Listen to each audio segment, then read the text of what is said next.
rancangan Allah dan rancangan dunia bagi manusia.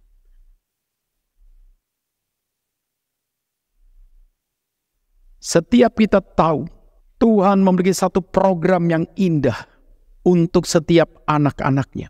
Tuhan memiliki satu program yang indah, dan rancangan Tuhan adalah rancangan yang bukan untuk mencelakakan kita. Dan rancangan Tuhan itu mengandung satu nilai kedamaian yang bersifat kekal.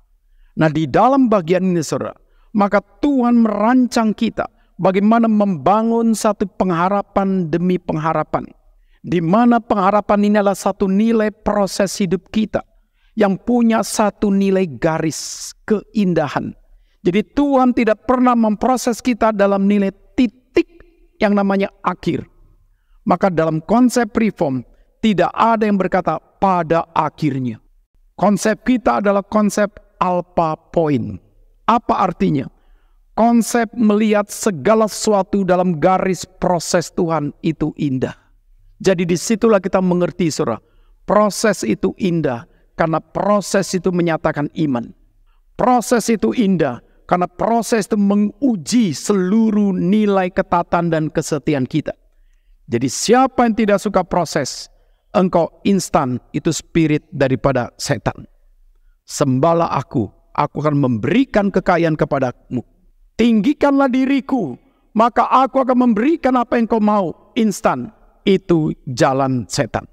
Tapi jalan Tuhan selalu proses. Maka disinilah kita melihat, saudara, bagaimana Yesus pun datang ke dunia. Dia merelakan dirinya ada di dalam waktu, terproses. Tetapi pada waktu Tuhan menjadi sama dengan kita, Tuhan menyatakan seluruh nilai kemesianikannya. Dan dia menyatakan kemanusiaan dalam kesucian.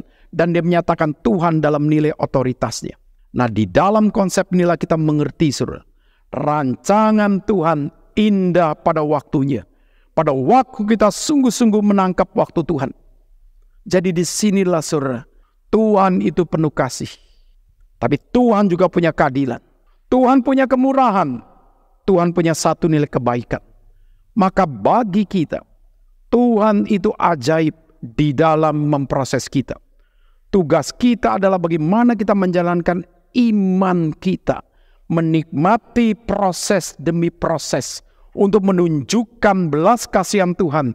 Maka disitulah kita baru mengerti rancangan Tuhan tidak pernah mengecewakan ketika kita sungguh-sungguh berjalan dalam kehendak-Nya. Tapi apa rancangan dunia? Kesenangan sementara yang penuh dengan kekosongan jiwa. Tema kesenangan dunia adalah emptiness. Meaningless. Sepertinya berarti lepas, langsung menjadi orang yang terhilang. Di dalam bagian inilah, saudara, kita tahu dunia menawarkan satu fantasi, tapi intinya adalah tidak punya satu ketetapan. Jadi di dalam bagian inilah, saudara, kita bisa melihat Tuhan menawarkan kerajaan-Nya yang punya nilai damai, sukacita, kebenaran. Dunia dalam kerajaan setan menawarkan kenikmatan, kesenangan, kepuasan dalam kesementaraan. Jadi mana yang kita pilih? Tawaran dunia atau tawaran kerajaan Allah?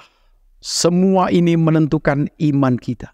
Nah, di dalam bagian inilah seluruh pilihan kita adalah bukan pilihan dalam kebebasanku, bukan pilihan dalam nilai kenikmatan, tapi pilihan dalam nilai kehendak Tuhan. Sehingga di dalam kita hidup, kita tahu, saudara, mana yang kita pilih, yang baik, yang benar, yang mulia, yang sesuai dengan kehendak Tuhan. Sehingga iman memimpin rasio dan kehendak kita untuk kita memilih. Jadi di dalam bagian inilah, saudara, Tuhan sangat menyukai in process. Di dalamnya bisa terbentuk satu nilai karakter kita. Di dalam bisa terbentuk satu nilai mutiara iman kita keluar.